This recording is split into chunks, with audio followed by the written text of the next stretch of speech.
Oh,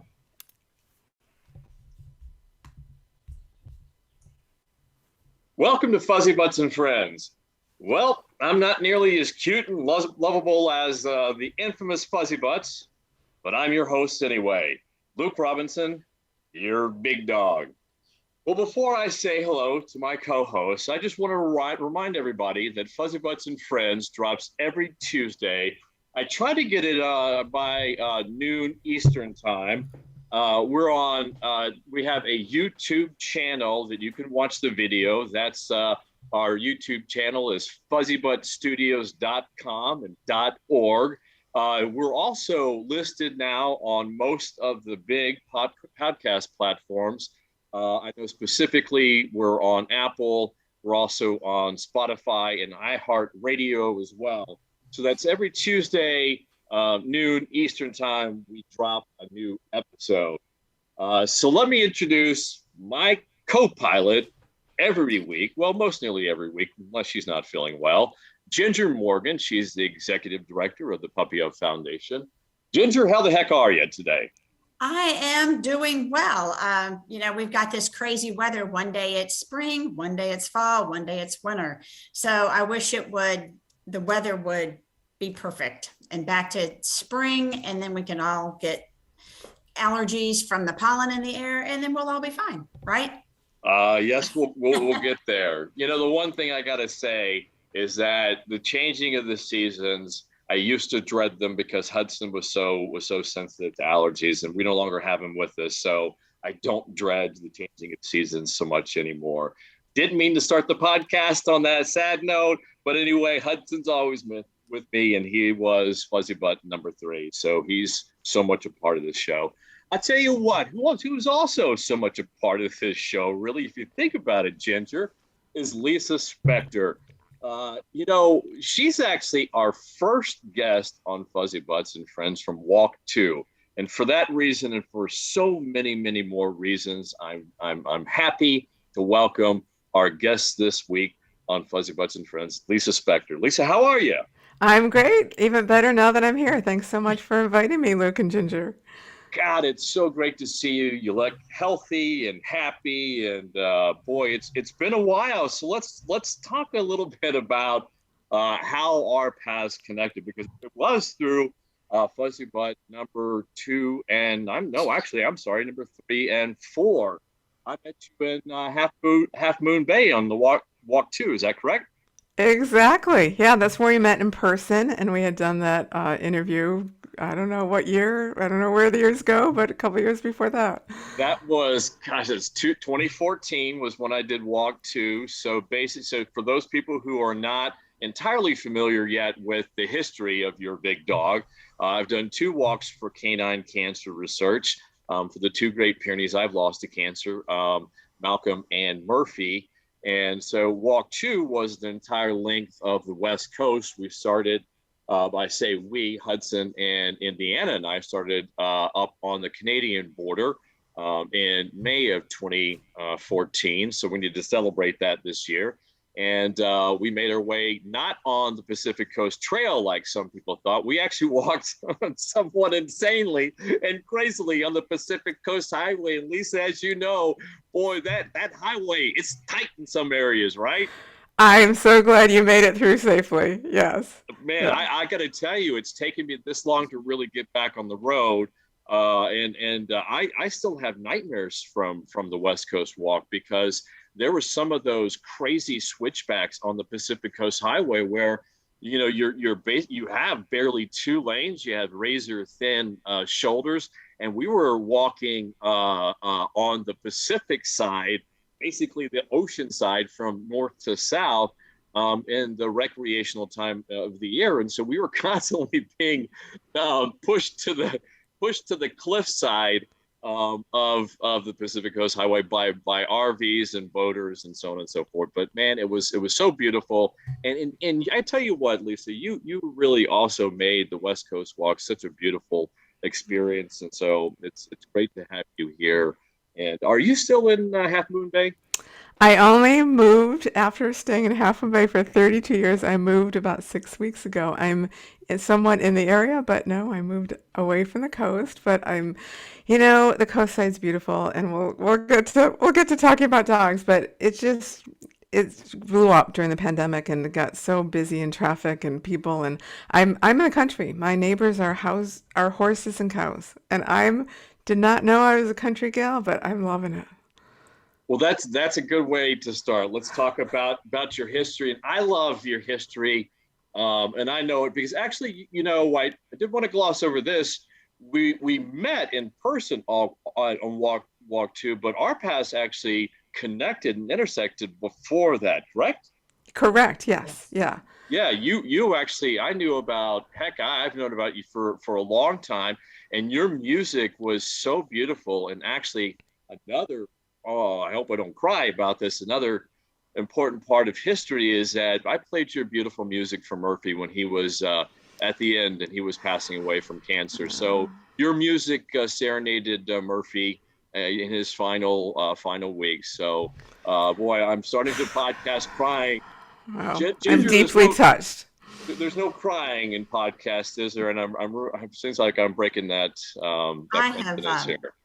I've played Lisa's music to keep me sane for so many years with my dogs. I remember one time I had somebody working on my house, and I walked outside to show them something, and all the dogs were inside, and they started barking. I'm like, wait a minute. And I walked inside. I hit play on my CD player my CD player, and I walked out, and all the dogs were quiet and calm. And the guy said, "What did you do?" It's like, "You hear the music?" And he was like, the music did that. And I'm like, "Yes, sir." And he's like, "Okay." Yeah, canine sound therapy can be much more powerful than some people know. Yes. It is. And that's one of the reasons I wanted to have you on here, is because your music has really been touching the lives of so many of our canine companions, really all over the world. But let's start with your beginnings. And I think that's so powerful and important too, because you're like me, you weren't in the dog world. But so let's start there. How did you get your love of music, Lisa? I thought you were going to say my love of dogs. Wow, my love of music started. Well, which started first? That's the chicken or the egg, the dog or the music. Music actually started first, but it started with a Cocker Spaniel by my side. So I was 7 years old, and it was the first time I heard the piano. I heard my mom play, and the keys became a magnet to my fingers. I just had this feeling like I had to play. And my mom, who was not a professional musician, just started teaching me, and I just took to it right away. I was excessively shy as a child. Like, I didn't talk at all. And so the music, my fingers actually became my voice. And it became a big part of my life story of it becoming my voice that we'll go into a little later. But as I spent hours and hours at the piano, pretty early age, I had our family dog, our Cocker Spaniel Doodle, always by my side, including in her senior years when she went deaf. And we had a 2-story house, and she'd be upstairs, and she'd come running downstairs as soon as I started to play the piano. She loved the vibrations as well as the sound. First of all, I made an assumption, but I felt like it was a correct one, because I do think people imprint with music first if they're raised in a musical environment before they make the imprint with one of the household pets. I think that's sometimes correct. That's probably not. Certainly, I'm not a scientist and couldn't tell you if it was. But for me, I was for me also, Lisa. And my mom loved to sing, and she loved music. And so I grew up, and I have very, very early memories of listening to John Denver and Elvis Presley, the gospel, not the Evel Knievel guy. That was the weird Elvis. I don't think I listened to a lot of that. But my dad listened to opera as well, and classical. He was more of that provided that side of my musical upbringing. So when you and I connected, we just hit it off, because I have such a passion and a pretty decent, what I would call pretty healthy repertoire of musical interest. I think I like a lot of stuff. there's only a couple of things I don't really like, but mine was with my mom too, and certainly my father, and it really does change, doesn't it? Change, I think, your household, when your childhood when you grow up around music, don't you think? It changes everything, but I was the only one. I mean, I'm the youngest of four, and I was at the piano all the time, and my siblings hated it because, it creates sound, and to them it was noise. So, and it was Well, the we don't center care. of the We don't. house. We don't care about them. I don't have fuzzy butts friends. So just so long as it. No, I'm kidding. Just so long as it impacted you. Ginger, did you grow up in a musical household? I did to some degree. Yes, my brother and my sisters all sing, and some of them play instruments. But I grew up with country and basically rock and roll, beginning with the Beatles. So it was all, and then the music that was meant for me. All the weird kids the music that they do for children. But that was kind of Well, the crazy. Beatles is certainly a great way to start. I didn't develop an affection for them until later in life, but Love the so Beatles. yeah, they're quite wonderful. So it started early, but then you just went on this wonderful lifelong, really musical journey, which the first significant step milestone, Julliard, Lisa, would you say? I, from the time, for as long as I can remember, let's say, I always wanted to go to Juilliard. Sure. That was that was to me, that was just going to happen. And I was so naive about it that I didn't even apply anyplace else. I just knew I was going. And luckily, I got fortunate. I got in. And I will admit, honestly, in those days, that Cocker Spaniel was a family dog. I loved her, but I wasn't a true dog person the way I am now. So it was, everything was music. I didn't do anything else. I'd say I grew up on a piano bench. By the time I was 11, I was at the piano 3 hours a day. By the time I was 14, gave my debut recital. By the time I was 16, I was soloing with orchestras. And that was just my life. Dogs weren't included yet. I since we're making honest, secret confessions in front of an audience that really nobody will really hear this. No, No, you guys can feel free. I'm going to keep all my secret confessions to myself. Well, actually, you're similar into this, Ginger. Is that I was not really a dog guy as well. Wasn't preoccupied with music. I was probably just preoccupied with being myself, as much of an extra full-time job that is. But I did not. I grew up in a household of animals, and certainly I recall them being impactful, and I loved them, and I am an animal person, but really it wasn't until Malcolm, my first grade Pyrenees, that I truly became that spiritual connection was made. So I'm a late bloomer, if you would say so. And Ginger, you are as well. So all three of us Yes. share that. Well, all right. Well, okay, Ginger, I thought you said that on one of the other podcasts. So are you changing your story now? No, I did not have any pets growing up when I was at home, because it was just one extra thing for my mom and my dad to take care of. And I'm highly allergic to fleas. So there you go. So they just nixed that whole thing, trying to keep me flealess, and the dogs flealess. Just didn't work. But soon as I graduated high school, I got a dog. Well, that's understandable. Well, I grew up around what I would consider pets, but it was in Texas, and pets were a different sort of thing back then. So, but like you, Lisa, it was that one that changed the trajectory of my existence. So before we get there, though, you were so super focused on your music, and you got that one great opportunity that really so few people get, right? Julliard's is still quite exclusive. Is that correct? That's quite an honor. It's yeah. I mean, I was so young and naive. I just didn't know how hard it was. So I just did it. It was just what I wanted to do. But it's yes. I'm now teach students who are applying to Juilliard. It's hard to get into. Yeah. Any chance you teach the students of my age? I have a shot at getting in. I love music. I'm joking, but I love music so much. I often kind of think, I still would like to try to do something slow when I slow down in life, because And that is really the nature really of our podcast. So every time I kid, there's always a point to it. Well, typically, and that is that music, it affects and is so impactful. And so you have been able to communicate that, from an early age, and on the biggest stage, Julliard. So where did you go from there? And at what point did you translate that to communicating from a human audience to an animal Well, audience? like the best things in life, it happened by seemingly accident, but you look back and there's some divine intervention in this. So I went on to do international competitions and went to grad school for music and got my master's in music, and then taught at a music university, and then I opened my own music school. And while I had my music school in my community of Half Moon Bay, at the time, I was a huge dog lover because my golden retriever, just like, your what you call your soul dog that got you into being the big dog, Byron was my golden retriever that turned me into a dog lover with a capital D and changed my world. And after he passed, I wasn't ready to have my own dog.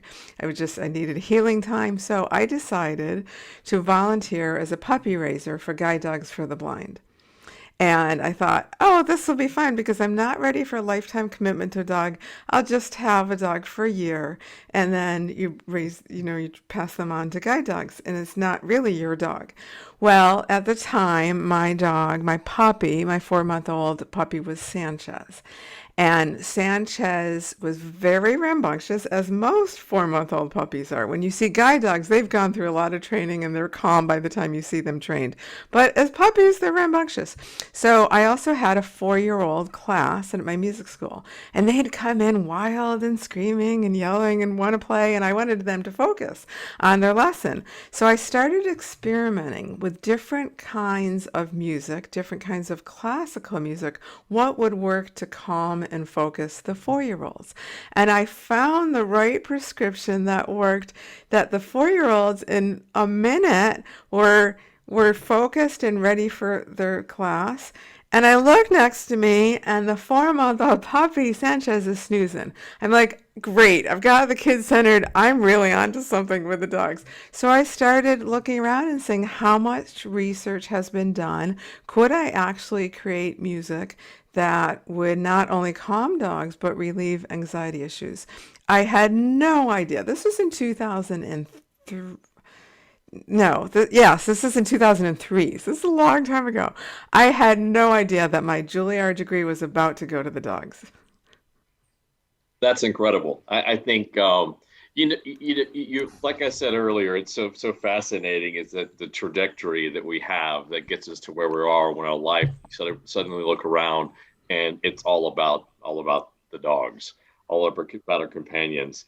So you started there, you realized sort of at a qualitative, sort of at an observational level that your music was impactful to your canine companion, right? You sort of did that. So you were able to experience that. So how did you get from there and then focus on and develop an understanding about the science? Because my first question, and I guess everyone's question, is going to be, well, we know that dogs can hear our music, and I guess let's start there. We know dogs can hear our music, right? We know that, right? Yes, yes, yes. And we know dogs like certain types of music, and they don't like other types of music, correct? Kind of correct. Yes, kind of correct. It has the kind of music they like has certain qualities that you can find. So when people ask me, do dogs prefer Bach or Beethoven or Chopin? It's not about the preference of the composer. It's about the tempo, the instrumentation, the simplification, and the speed. Got it. I thought you were going to say genres like British punk rock, that they just absolutely just will not and refuse to listen to that. So it is, so that's so there is the science to it as well, and that's what I want to speak about. Is how did you being trained as a pianist, did you go out and start studying the science yourself, or how did you begin learning the science behind how dogs hear? So I worked with two people on this, a sound researcher and a veterinary neurologist who was very interested in doing a research study. So Dr. Susan Wagner ran a research study testing a variety of classical music. I'm going to interject for a second, saying that it had already been proven in 2001 by Deborah Wells, an Irish behaviorist, that classical music compared to other kinds of music and TV in a control group with no sound in the shelter environment calmed the dogs and caused them to lay down. Dr. Susan Wagner took classical music. In other words, I wasn't playing jazz, I wasn't playing pop or heavy metal or anything else. It had already been proven. So I took that original research study, and Dr. Wagner built a research study based on that. Well, the thing about classical music is when you say classical music to someone, let's say, who hasn't studied at Julliard, it is one terminology. If you say it to a musician, classical music is an enormously broad term. It runs 400 to 600 years, depending on who you ask. It could be solo instruments such as flute, violin, guitar, piano. It could be a 140-piece orchestra. It could be really soft. It could be the 1812 overture by Tchaikovsky that has cannons coming out of the stereo. It is not all work to calm dogs. So she took a certain prescription of classical music and wanted to find out in the phase 1 of the study, 1, whether it calmed dogs in the shelter environment, and 2, in the home environment where people knew of the anxiety issues, if it helped dogs in the anxiety issues. And the results were so powerful that she thought, oh my God, people are going to think we're lying, because it was just so effective.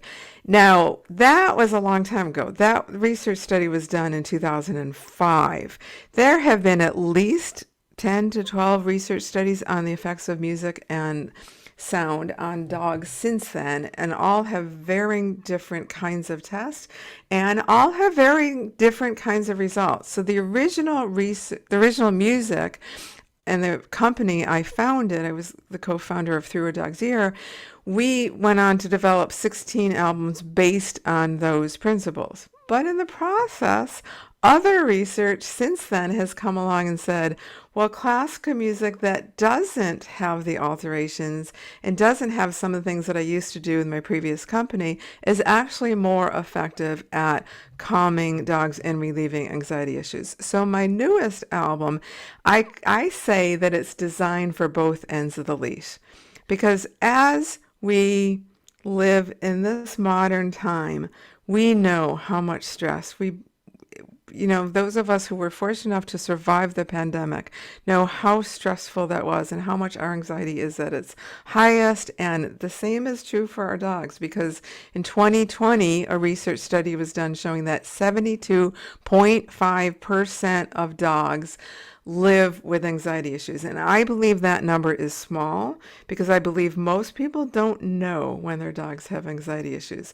When I started this in 2003, at that point, the research showed that 1 in 7 dogs exhibited anxiety issues. So that's how much it has escalated in the years since. Yeah, it is. And that's in of itself is a big topic, because I've talked to dog psychiatrists, I guess it would be dog neurologists would be the ones that focus and focus on specifically the different pathologies that dogs have and how they can be medicated. And some actually think that are under medicated. So dog anxiety, medication, stress management, those are all in of themselves big topics and ones that we'll tackle on Fuzzybutts and Friends at some point. But before we jump a little bit into that, I just wanted to kind of get into the actual, maybe the anatomical and physiological, just the anatomy of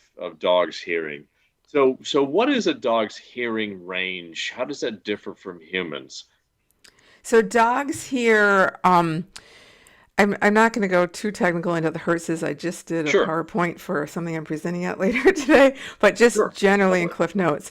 Dogs hear not only low, not only twice as far as humans, but their hertz range is twice as high. Cats are even much higher.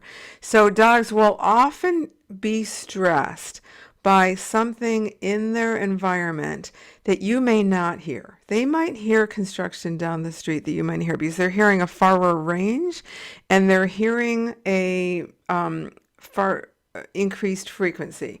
So dogs, I've noticed with my own dogs and I've noticed with dogs I've cared for and dogs I've visited, dogs are always looking for the source of sound. Their job, as we know, is to keep us safe. They're always trying to, they'll do anything to be near us and keep us safe. So they're always trying to find out when they hear a sound, is it a safe sound? What is the source of that sound? Do I need to protect my person? So if you notice when you bring home an appliance, and it makes, all the technology sounds, it makes a whistle or beep, or the washing machine buzzes when the clothes are dry, whatever it is. If you have a very sound sensitive dog, your dog might develop a fear over that sound, and that might be the dryer is in the garage and your dog doesn't want to ever go in the garage because they think something is fearful of it because they hear the buzzing. And then it also might be non-reactive dogs, but I have a pretty non-sound sensitive Labrador. Maybe a little more as she's gotten older. But the first time I bring an appliance in, let's say a tea kettle that has a really light beep when the water is boiled. The first time I remember I had two dogs and they both perked their ears and looked up. The second day, they kind of like opened their eyes, from the dog bed and looked over. The third day is like, nothing happened. It's all good. I'm going to go back to sleep. So, but they're always looking to orient the source of the sound in everything, whether it's a natural environment sound like thunderstorms or it's an electronic sound.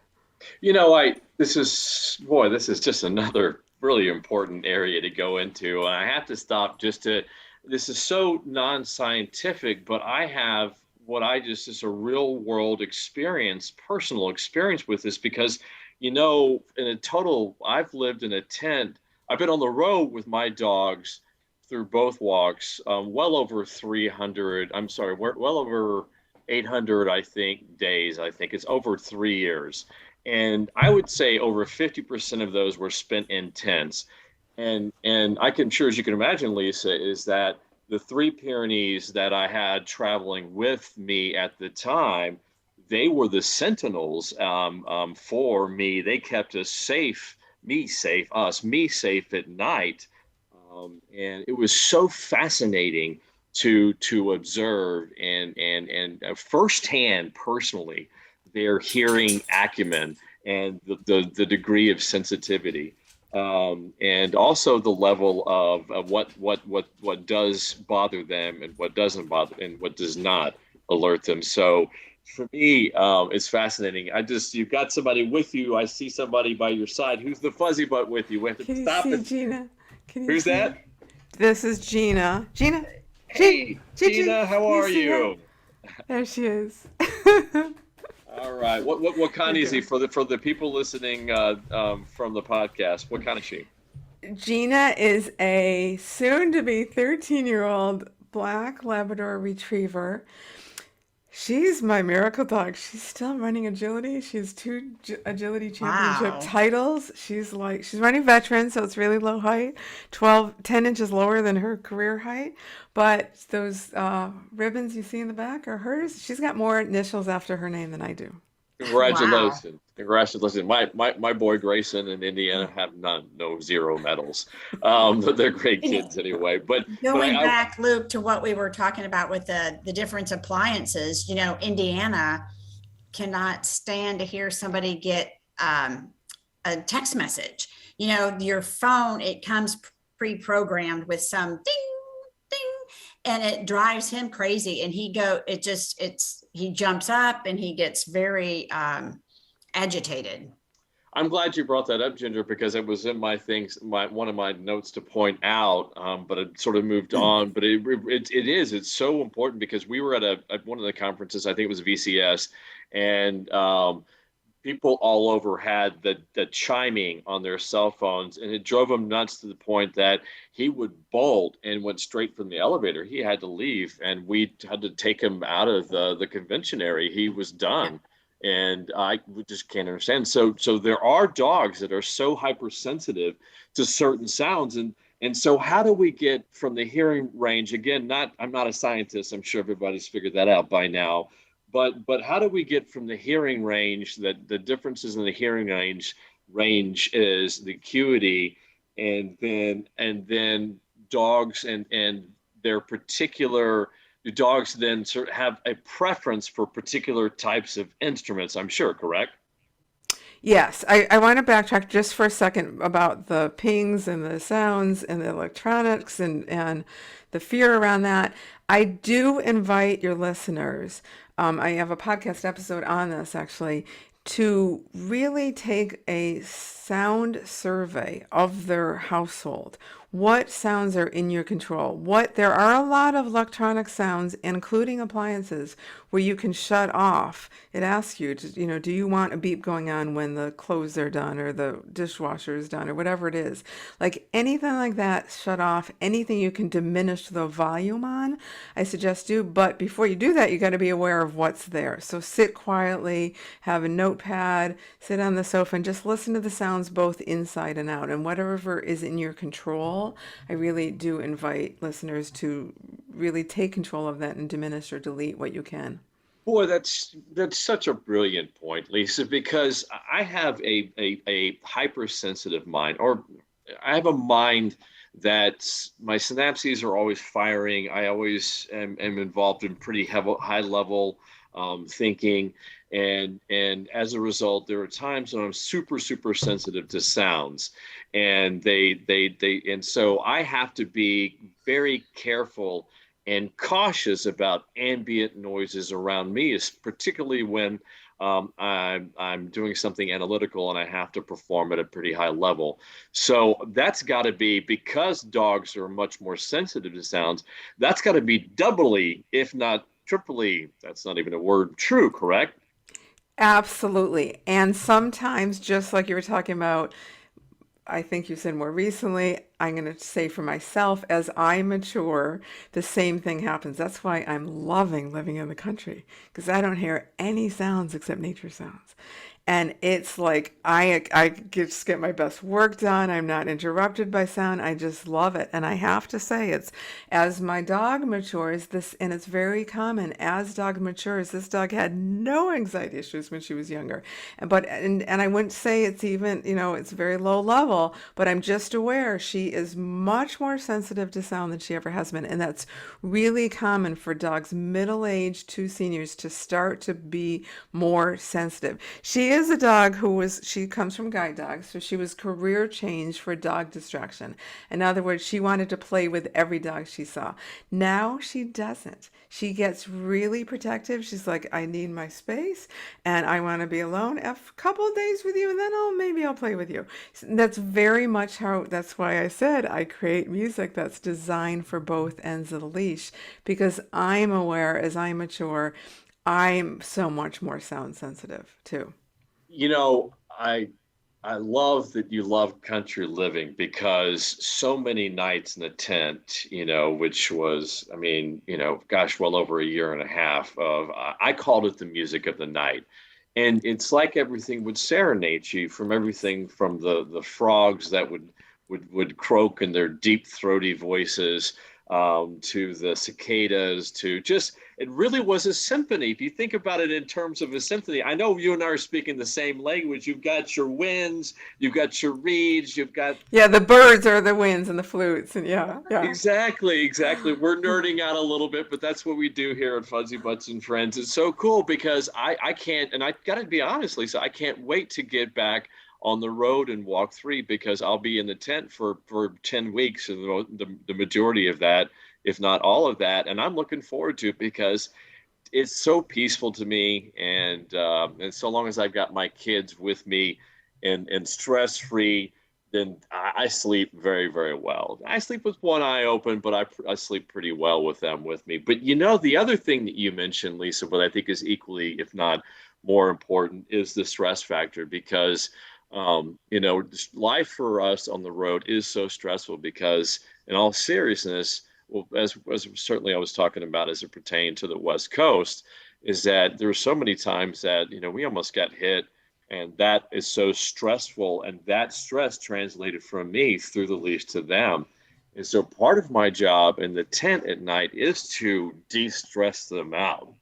And so when I'm on walk 3 with Grayson, I've got to de-stress them. So I hope we certainly can get access to what I want to talk about next, which I'm really, really excited about, is Doggone Calm. I love the name of it. It's a reference to something really crazy and witty, but I hope we get a subscription to that on walk 3, so that at night, if we're stressed out and Grayson, my boy's feeling stressed out, I can put that on for him and relax it. So tell us all about Doggone Calm. Well, you can stream it for free, so you can play it on your iPhone. You can play it I suggest at bedtime. So while you're in the tent, but for listeners, it really helps to classically condition your dog that the music means to be calm. So let's say you have a dog who stresses at 4 o'clock in the afternoon. They know that dinner time is coming. So if you start the music at 4 o'clock for the first time, may not be as helpful as if you play it for 3 or 4 nights at bedtime, and they get introduced that, oh, this is the time to be calm. This is the time everything's good with the world. The same if you have a dog with separation anxiety. Don't play it when you're just leaving. Get used to, they want to associate, this is everything's good with the world. My person's with me. You can create a ritual around it. Play it at the same time every night. It's not quite as sleepy as the original music that I had created for dogs, because I do call it's designed for both ends of the leash, but it is very calming and for dogs. And I had a situation this morning where Gina did something to her paw, and I didn't know what was going on, and I just put on the music, and it's like, she settled down. Well, I know Ginger plays your music all the time for her kennel kids, and I think it's after the the supper time siesta. Is that right, Ginger? Pretty much. And at night, I will tell you that there was in the early days of Puppy Up, I would take a break and eat lunch, and because the dogs were all crazy and I wanted peace, I would, hit play on the CD, and then I would eat lunch, and I would sit back. I was usually eating it on the couch, watching something on TV. And then, about an hour and a half later, I'd wake up. I went to sleep with the dogs. I was like, I'm going to have to quit using that music because I don't have time for hour naps every afternoon. But it was really funny because I was like, man, I must have been really tired. I bet I did that every day for maybe a week and a half until I realized it was actually the music I was playing for the dogs that was putting me to sleep as well. Yeah, I don't think the Doggone Calm would necessarily put you to sleep, but it will relax you. So it won't take an hour and a half of your day. It is very relaxing. I have listened to it with many of my kids, and that's a perfect cue. And on that note, we're going to put some of your music in the background. We're going to stream that in the background right now, so we can give our audience just a sense of how calm and relaxing. We didn't want to run it during dead air, us not saying anything, because we didn't want to lose anybody that listens to this in the nighttime. So why don't we, as we're listening to your beautiful music, because I actually have you've serenaded me personally when we met in Half Moon Bay, so I've had the tremendous honor of listening to you with the concert piano. So why don't you run us through, Lisa, what are we listening to right now?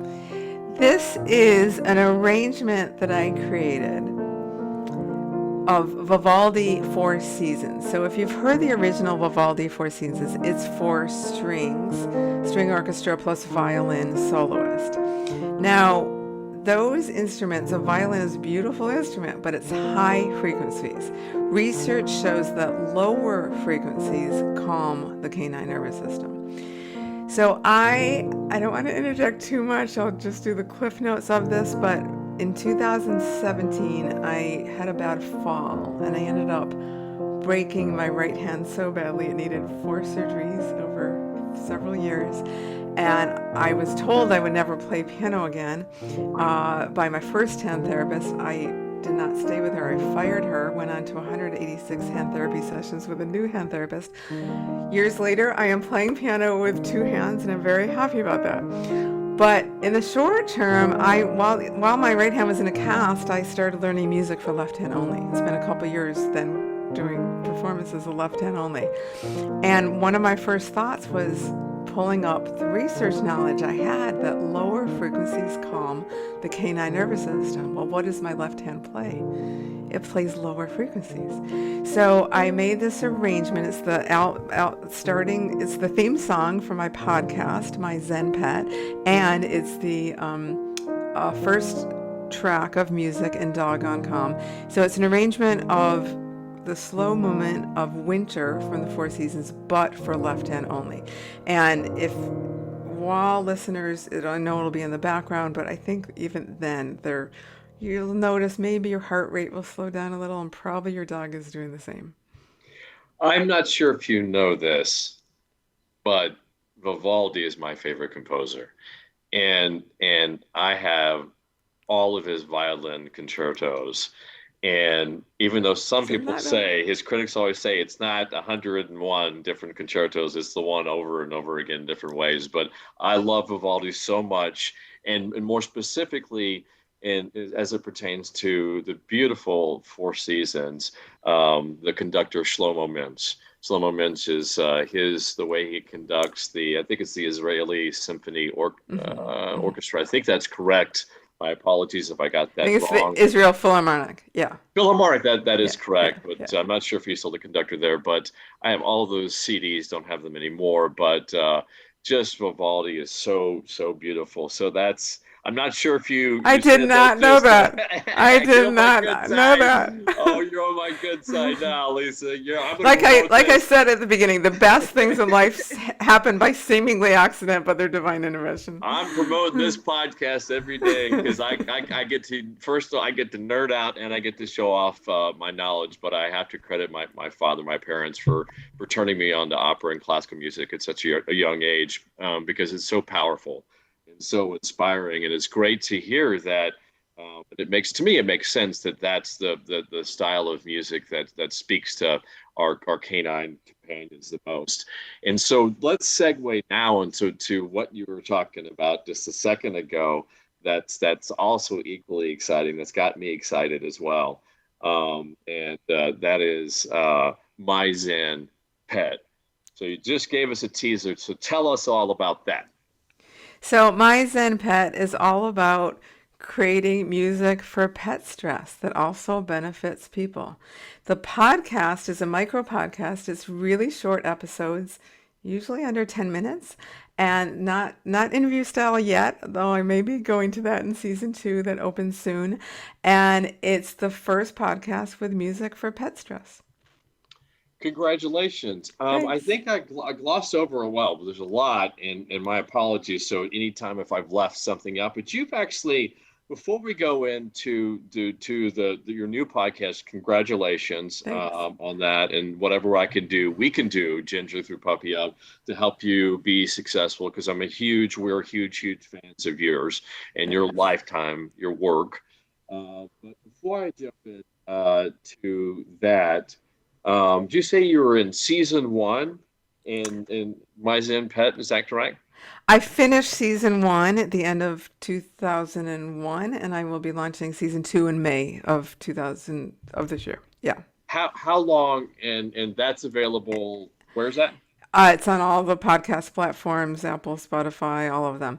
And I think it's twice a week. So I did a short episode on Fridays that had a short music sample from Doggone Calm, all the volumes, because there's more volumes coming up. And the Monday one was a little more unusual. The Monday was Meditation Monday. So it was a meditation. Each one has a particular theme, and each one is set to the music of Doggone Calm in the background. So for an example, it might be when we were, in the, all these phases of the pandemic, when we first started to open up one of the times, and events became more dog friendly, and there were some people that had anxiety about having their dog not see people for a year and then all of a sudden being around people. So there's, a guided meditation to help them through that. I love sniffaries. I love taking my dog in a sniffari where she can just smell. The whole point of the walk is not exercise. It's just you can take in all the senses. So I take the listeners, through a guided visualization of taking your dog in a sniffari. You can do it in your neighborhood. You don't have to necessarily be at a park. I'm not hearing you right. I just want to make sure I'm hearing you right or correctly. I think you're talking very, very fast. It must be a West Coast thing. Are you saying a sniffari? A sniffari is, yes, where you allow your dog to sniff, take their time and sniff anything safe that they want to sniff.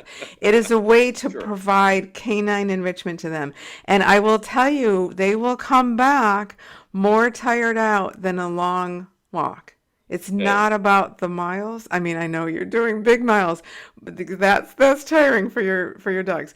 But it's about, it engages their senses in a way. And so many dogs, particularly city dogs, they don't have that luxury. And think about how dogs are always checking, just like they check the sounds in the environment for safety, they check the smells in the environment for safety. And watch a dog who's just using their sense of smell continuously. It is like enlightening how much they're taking in. Yeah, it truly is something to behold and witness. What I kind of jumped off and then forgot to circle back to a second ago. I sometimes do that because I take notes while I'm talking, but sometimes my handwriting is so bad. Sometimes I can't even read my notes. So I've got to go somewhere else. We're alike in that sense. Yes, we are. I remember when we first met in person, we talked for hours. And I think I cooked for you, I think, as well. Yes, I remember. You're very excellent cook, chef. Thank you. Well, I had to develop those skills by staying with so many families by virtue of my first two walks, that I just would, by way of thanking them, I would just cook for them. And so doing that for hundreds of families, you kind of develop some mad cooking skills. But one other thing one of the things I did want to talk to and dovetail back that into my Zen Pet is really all of the press that you've received and the PR that you've received for all of your wonderful work. And I also wanted to go back too. I don't think we really talked about just how many shelters that your music is in. So just talk about how you're everywhere, right? Let's talk about that. So when I started my first CD, when it was CD format in 2008, I was very much drawn to put this music in shelters because I had done extensive volunteer work in shelters, and I saw firsthand what the dogs were experiencing. And in those days, shelters have come a long way, and those that have the budget have created not necessarily soundproof, but more sound aware environments for the dogs. But in those days, everything was metal and everything, there's just cacophony of sound, and the dogs would bark and it just would echo, and it was terrible. And so I just knew I had to get this music into shelters, and I started myself, like doing it myself, like stuffing envelopes, putting CDs in envelopes, handwriting everything back in 2008. I mean, just doing it all myself because I was so passionate about it. And then I was able to get a grant from Bayer Animal Health that got another 1,000 CDs into shelters. So by the time I left Through a Dog's Ear in 2018, I was responsible for getting the music into 1,500 shelters worldwide. I don't know if that's continuing. Wow, that's amazing. Just personally, when I used to run the Humane Society here in Memphis, and we built a new building, and I said, we have to be able, we moved into the building in 2007. I said, we have to be able to play classical music. And everybody was like, what? I was like, no, you have to. I don't care how we get it in there. If it's the classical radio station, we have to have it in there. And I remember one night after we had moved in, and there was nobody there. And I walked down the stairs and you could just see all these kennels and you could hear that classical music playing and there was zero noise. There were probably 100 dogs and kennels in there. And it was, I just sat down there for like 10 or 15 minutes to just soak in that moment. It was like kind of, it was Zen, it was just everything together. And it was beautiful. That's one of my most beloved memories of being at the Humane Society was that 10 minutes I spent right there. Well, I just love it, Ginger, that you're so sound aware and you're so knowledgeable about it that you know how important it is, because most people don't. And you go into a shelter, and even those that do play with music, then a volunteer or cleaner, something comes in the evening and puts on heavy metal or whatever it is they like, and it's like it's so counterproductive. So I applaud you for being so sound aware. I found that happened once and it didn't happen again. That's all. Good. That's all I have Fantastic. to say. Okay. Happened one time. Yeah, I just have to clarify, because so many people actually say things for promotion reasons and so on and so forth. I was being 100% honest that Ginger is legit. She plays your music and for her kennel kids, because they're rescues of various types, and they have emotional issues and anxiety issues, and you go in and it lays them out, man. It works. Sometimes she has to give her kids what she calls sleepy cheese, which I don't know what's in sleepy cheese, but my guess is that certainly works. And I always whenever we lunch together, I always have to check my cheese just to be sure. But no, it is legit. Your music is legit. It has the effect that you advertise. And I'm not a self-promotion. I'm not a promotional kind of guy. If I don't believe it, and I can't be passionate about it. If I can't be passionate about it, I can't talk about it like this. I can't fake that's not who I am. So most people will understand and figure that out over time. The people that know me will. So I cannot more strongly recommend pet parents, really to dog parents, because I don't think we made that distinction, but it is really our canine companions, and really Puppy Up is, or not Puppy Up, Fuzzybutts and Friends is kind of geared more towards the canine Fuzzybutt, but we do obviously love our feline counterparts and other animals as well. So have you had any success with other type of animals other than dogs? I have heard from people who have used my music who have other animals. So horses, birds, cats. Yeah. So the reason I named my new company my Zen Pet, not instead of my Zen Dog, is because I do plan to go into other music and based on research for other animals. And I do have that coming up. I would imagine, there's so many things that are cross species that, that we kind of know intuitively. Maybe we haven't proven scientifically, but you would just think that it is a cross species thing to respond to music a certain way, and certain sounds, of course, elicit certain responses. So particularly when we live, like, horses are outside, but if we live with our animals, they are reading and feeling our energy all the time.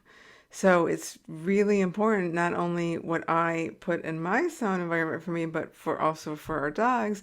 But dogs will, as you know, dogs will do anything to help us. So they will they'll put themselves in a situation that is not beneficial to their health. Let's say you're in a family household and your teenager's playing heavy metal, your husband's watching football, you're in the middle of having conversation, and your dog wants to be with you. They'll put themselves in the middle of all that sound and jeopardize their health for your benefit. So I really think it's our responsibility as responsible pet parents to really be aware of our sound environment and what we're bringing into it.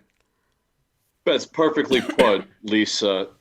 You couldn't be more right on that. And I am not a responsible pet parent, and I'll get to that. And I'm being serious and not serious at the same time.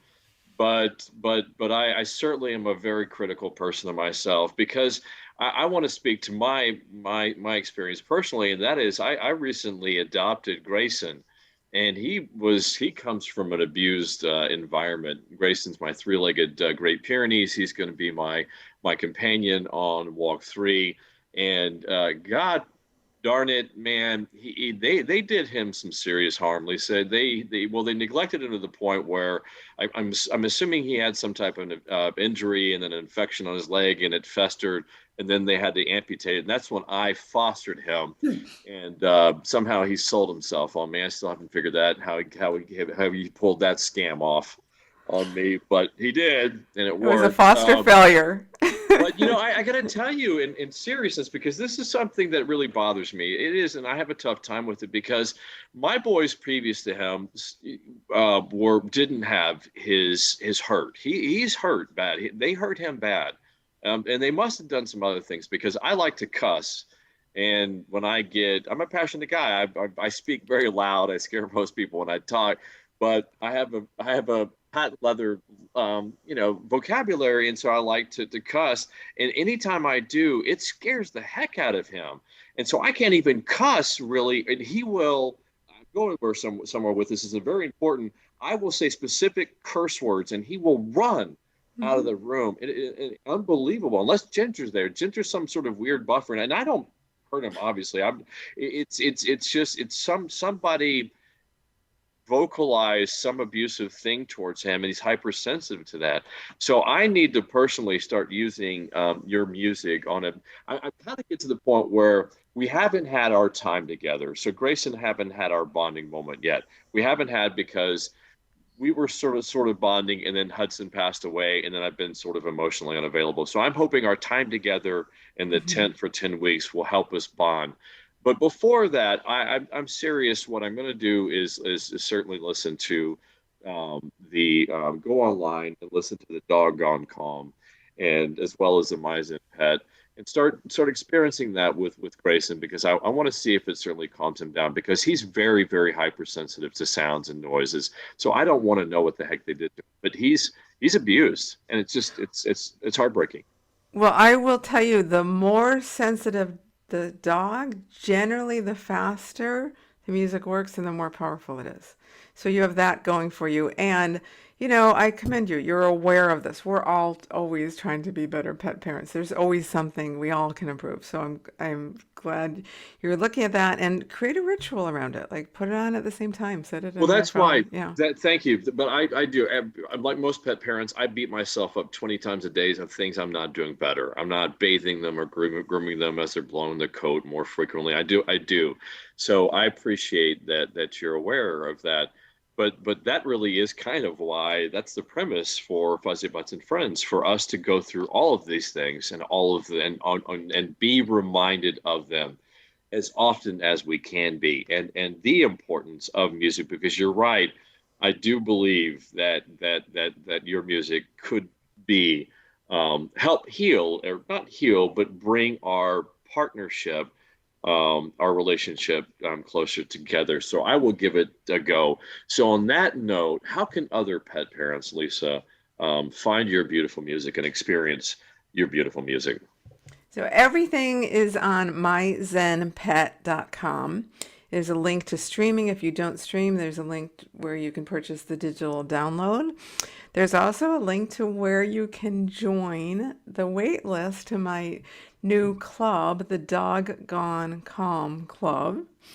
And it's a place for building connection between dogs and the people who love them. So we have a wonderful community. It's growing. It's a wonderful community of pet parents who really want to learn more about their behavior, how it affects their dogs, study their dog. We have guest expert every month. We've had everything from a separation anxiety specialist. She has a degree in separation anxiety from Australia. We've had intuitive healers. We've had Dr. Susan Wagner, who I mentioned earlier, the veterinary neurologist. She did a session on sound medicine, and this week she's talking on energy healing. And we just have great people. We've had world agility champions talking about connection and connectivity. And I do a live Dog Gone Calm concert for dogs and their people who belong to the club. So there's a wait list to join. We'll be opening up again fairly soon, and it's like my family. I just love these people. They're just great because they're like you. They want to just learn how they can be better for their dogs.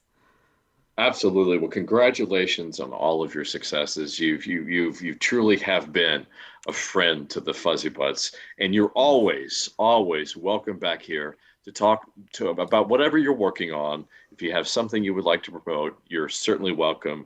The Fuzzybutts and Friends platform is always available to you. Thank you so much. It's such an honor being here. You're welcome. It's certainly an honor to have you. Ginger, on that note, we're going to start trying to end every episode with Ginger and a puppy up, canine cancer tips or facts or something like that. Ginger, do you have something for us this week? Yes, I wanted to mention to everybody to make sure that you are checking your dogs for lumps and bumps at least once a month. And I know I'm moving my hands around like I'm petting a dog. We pet our dogs, but we don't typically really feel behind their ears a lot or between their toes. There are areas that you don't typically touch on your dog, but you need to look at those and just run your hands all along your dog, look in their mouth, look in their ears, under their tail, all those places where, lumps and bumps can hide, because those lumps and bumps caught early can truly save your dog's life. It may just be, a fatty tissue, but it needs to be checked out by getting a fine needle aspirate from your veterinarian. Nobody can tell by looking at a lump or bump whether it's cancerous or not. That's sage advice. Wonderful, wonderful, wonderful recommendation. Thank you so much, Lisa. Have you had any lumps and bumps in your kids? Tell us about your kids. So I am down to one dog. I have Gina, my dog I introduced earlier, soon to be in June, she'll be 13. It's funny because she's had, Sanchez, who's the painting of him in the back that my mom painted. He lived a long life. He was 14, did not die of cancer, so I was glad about that. He had a long life, and he developed when he was about, I want to say around 10, a lump on his chest, and it grew, and it's, I've had it. So I had it tested, it was fine. Gina has the same one. They both come from guide dogs. She's had the same one, and it's fine, and it's growing. So, but I've had it checked. It's fine. Well, thank you and Gina both for being here on this episode of Fuzzybutts and Friends. Lisa Spector. Thank you. All right, and thank you everybody for joining us this week. Ginger Morgan with the Puppy Up Foundation. Thank you. And, you're welcome. Yes, ma'am. Yes, ma'am. We look forward to seeing you on our next episode. Puppy Up. Talk soon.